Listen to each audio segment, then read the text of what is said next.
Term লিডারে ফাইজলামি শুরু করছে।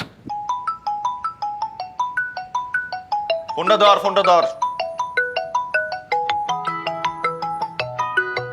লাউডে দে। মোজাম্মেল, হ্যাঁ ঝামেলা একটা হয়ে গেছে। হ্যাঁ, দুইটা বুকিং ক্যান্সেল হয়ে গেছে।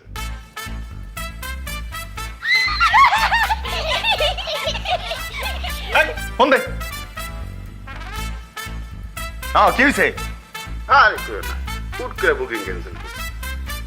ঠিক আছে, এই দুইটা সিট আমার নামে রাখেন, হ্যাঁ, বুকিং দিলাম আমি। তুমি লইবে মিয়া, কও কি? রাখতাছি। থুইলাম। আল্লাহর ঘরের আল্লাহ ফোন ধরার সময় পায় না।